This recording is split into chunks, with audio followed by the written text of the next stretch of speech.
तो गाइस कैसे हैं आप सब लोग। गॉड स्लेयर के एपिसोड 09 के साथ हाजिर हो। तो लास्ट एपिसोड के एंड में हमने देखा था हमारा लूली अपने सपने में अपनी बैकग्राउंड मेमोरीज को देख रहा होता है। यहाँ पर इस सब की शुरुआत हुई थी। दुनिया के तबाह होने के वक्त उसकी मॉम को उसने कॉल की थी, लेकिन वहीं पर किसी ने उसे कहा था कि तुम्हारी मॉम और डैड के ऊपर अटैक हुआ है, दोनों मर चुके हैं। इसी के साथ ही हमारा लूली वहीं पर रोना शुरू कर देता है और यहीं पर सुबह भी हो जाती है। सुबह के वक्त डिंग जब उसके पास आती है तो वहाँ पर बैठा रो रहा होता है। वो उसे देखकर कहती है तुम्हें क्या हुआ, तुम इस तरह रो क्यों रहे हो, कहीं तुमने कोई बुरा सपना तो नहीं देखा। लूली भी जल्दी से उठकर बैठ जाता है और उसे कहता है मिस जाओ तुम यहाँ पर क्या कर रही हो। उसे कहती है मैं तो यहाँ पर तुमसे मिलने के लिए आई थी ताकि तुम्हें यहाँ पर जाने से पहले गुड बाय कर सकूं या फिर तुम्हें आखिरी बार ये कह सकूं कि हमारी सर्वाइवर आर्मी को ज्वाइन कर लो। इन तुम तो यहाँ पर एक छोटे से बच्चे की तरह बैठकर रो रहे हो, कहीं तुमने कोई बुरा सपना तो नहीं देखा। लूली उसे कहता हाँ कुछ ऐसे ही समझ लो, मुझे कुछ पुरानी यादें याद आ गई थी जिसकी वजह से मैं यहाँ पर बैठा रो रहा हूँ। डिंग उसे कहती है हाँ मैं तुम्हारी बात अच्छी तरह से समझ सकती हूँ, पुरानी यादें तो मुझे भी बहुत ज्यादा हॉन्ट करती है। वेस्टलैंड में हम सभी ने कुछ न कुछ लोगों को खोया है जो कि हमारे बहुत ज्यादा करीब थे।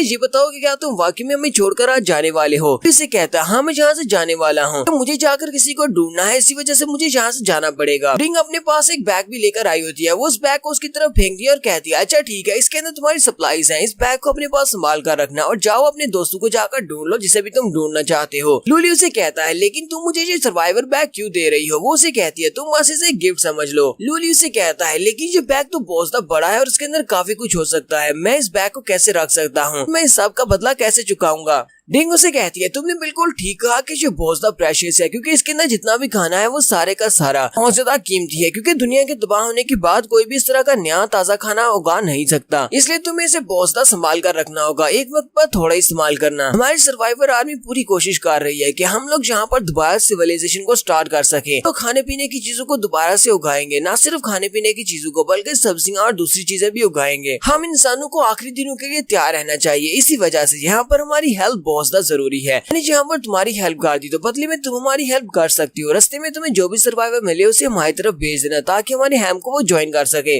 लूली से कहता है लगता है कि तुम यहाँ पर फिर से मुझे रिक्रूट करने की कोशिश कर रही हो, लेकिन ऐसा बिल्कुल भी नहीं होने वाला। मैं तुम लोगों को यहाँ पर ही ज्वाइन करने वाला, मैं तुम्हारी सर्वाइवर आर्मी को ज्वाइन नहीं करूंगा। डिंग उसे कहती है यार तुम हमें ज्वाइन क्यों नहीं करना चाहते, मैंने तुम्हें बताया ना कि हमारे पास 30,000 लोग हैं। ये 30,000 लोग एक नई सिविलाइजेशन बनाने के लिए बहुत ज्यादा हैं, ताकि फिलहाल के लिए हम लोग आगे की तरफ बढ़ते जा रहे हैं। जब कभी हमें एक सूटेबल लैंड मिल जाएगी, एक अच्छी जमीन मिल जाएगी, तो हम लोग वहाँ पर अपने कैंप्स को सेटअप करेंगे और वहीं पर अपनी नई दुनिया बसाएंगे। वहाँ पर हमारे पास सब कुछ होगा, हम दोबारा से सब कुछ करेंगे जो कि इंसान करता आया है, जिससे कि हमें खाने पीने की कोई भी कमी ना हो। हम लोग वहाँ पर सब कुछ दोबारा से करेंगे। लूली उसे कहता है चलो ठीक है, उम्मीद करता हूँ कि तुम लोग अपनी इस मिशन में पूरे हो जाओ। जैसे वो वहाँ से जाने लगता है, डिंग उसे कहती है रास्ते में तुम्हें कोई भी गैदरिंग पॉइंट मिले जहाँ पर बहुत सारे लोग हो, तो उन सभी को भी हमारी सर्वाइवर आर्मी को ज्वाइन करने के लिए भेज देना।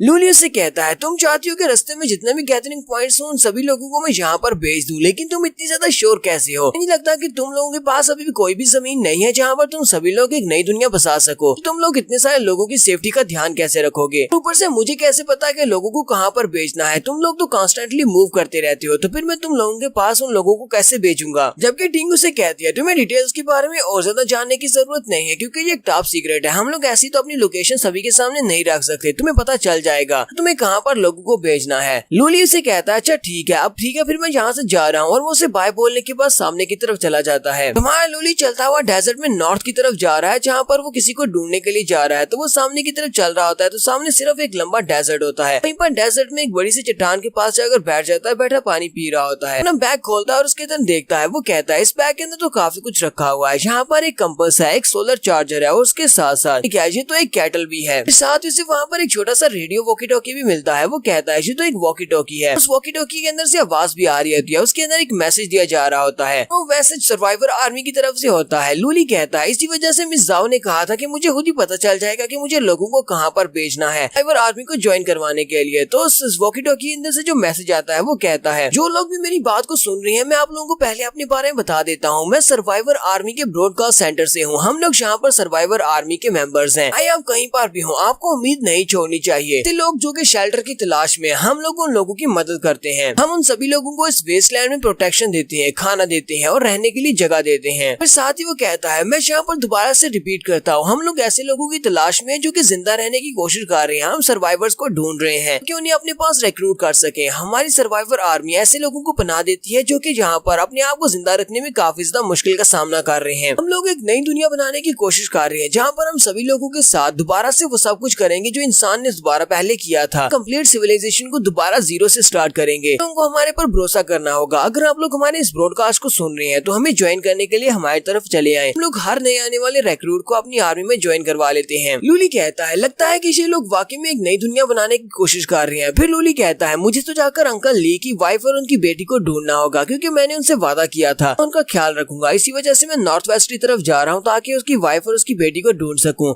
उम्मीद करता हूँ कि मेरे पहुंचने तक वो लोग वहाँ पर जिंदा हों। तो लूली अपना कंपास निकालता और कहता है, तो फिर ठीक है, अब नॉर्थ वेस्ट की तरफ आगे बढ़ते हैं। और वो फिर से वहाँ से चलना स्टार्ट करता है और कहता है, लगता है कि जल्दी किसी न किसी जगह के ऊपर तो मैं जरूर पहुंचूंगा। वो डेजर्ट में चलता हुआ जा रहा होता है तो वहीं पर उस मॉन्स्टर वाली लड़की को दिखाते हैं जो कि मॉन्स्टर से एक लड़की बनी थी। इन पर क्लिफ के ऊपर एक दूरबीन के साथ हमारी लूली की तरफ देख रही होती है। वो कहती है, ये लड़का तो बिल्कुल अकेला है। मुझे लगता है कि यही वो लड़का है जिसको मैं यहाँ पर ढूंढ रही हूँ। तो मैं बहुत ज्यादा लकी हूँ। ऊपर से इसने अपनी पावर्स को भी अवेकन कर लिया और ऊपर से ये बिल्कुल सही सलामत है, यानी कि वन पीस में है। फिर साथ ही वो फिर से उसकी तरफ देखना शुरू करती है और कहती है, और ये लड़का ऊपर से काफी ज्यादा क्यूट भी है, तो मुझे जल्दी से जल्दी इस लड़के के पास जाना होगा। फिर साथ ही वो कहती है, लेकिन मैं अचानक से उसके सामने ऐसे कैसे जा सकती हूँ? मैं उसे जाकर जो भी बात कहूंगी मेरी बात पर यकीन क्यों करेगा? मैं उसे अगर जाकर कहूँ कि मैं उसकी प्रोटेक्शन करने के लिए हूँ तो फिर वो मेरी बात क्यों मानेगा और मुझे अपने साथ क्यों रहने देगा? मुझे यहाँ पर एक पावरफुल प्लान की जरूरत है जिससे कि वो उसे शक भी ना हो और मैं उसके साथ उसकी दोस्त बनकर आगे बढ़ूं। वो काफी देर वहाँ पर सोचती है और कहती है, मुझे जरा सोचने दो कि मुझे यहाँ पर क्या करना है। फिर साथ ही उसे एक आइडिया आता है। वो हंसना शुरू कर देती है और कहती है, मुझे समझ आ गई है कि मुझे यहाँ पर क्या करना है और मैं कैसे उस लड़के के करीब जा सकती हूँ। हाँ, लूली बड़े ही आराम से आगे की तरफ चलता हुआ जा रहा होता है कि उसी वक्त उसे ग्राउंड हिलता हुआ महसूस होता है, जैसे कि सामने से कुछ लोग भागते हुए उसकी तरफ आ रहे हों। वो सामने की तरफ देखता है, सामने से वो लड़की बड़ी स्पीड से भागती हुई आ रही होती है जबकि उसके पीछे काफी सारे मॉन्स्टर्स लगे होते हैं। दूर से चिल्लाकर लूली से कह रही होती है, प्लीज मुझे बचाओ, ये मॉन्स्टर मुझे मार देंगे। वो हेल्प हेल्प करते हुए चिल्ला रही होती है जबकि वहाँ लूली वहीं पर खड़ा हो जाता है। उसके पीछे बहुत सारे मॉन्स्टर्स होते हैं। ये सारे के सारे मॉन्स्टर्स ह्यूमन से मॉन्स्टर में बदले हुए हैं। वहाँ लूली जहाँ पर हमें इन मॉन्स्टर्स के बारे में बताता है, वो कहता है, एक मॉन्स्टर जो कि इंसान से मॉन्स्टर में तब्दील होता है वो इस तरह का एक मॉन्स्टर बन जाता है और इन्हें हम लोग हार्ट ईटर कहते हैं। इन सारे हार्ट ईटर्स भी बाकी के ब्लड थर्स्टी मॉन्स्टर्स की तरह ही होते हैं, यानी कि दूसरी मूवीज में जिस तरह ज़ॉम्बीज को दिखाया जाता है ये भी बिल्कुल वैसे ही होते हैं, लेकिन ये उनसे काफी ज्यादा अलग होते हैं। ये उन ज़ॉम्बीज से अलग इस तरह होते हैं क्योंकि ये सभी लोग अभी भी लिविंग क्रीचर्स हैं। ये ज़ॉम्बीज की तरह मरे नहीं है बल्कि ये मॉन्स्टर्स में चेंज हो गए हैं। इन्हें खाने की जरूरत है और साथ ही ये रिप्रोड्यूस भी कर सकते हैं, यानी कि ये बच्चे पैदा भी कर सकते हैं। इस दुनिया की तबाही से पहले यहाँ पर अर्थ के ऊपर बहुत सारे इंसान थे, यानी कि इंसानों का राज हुआ करता था। लेकिन अब जबकि यहाँ पर ब्लैक रेन के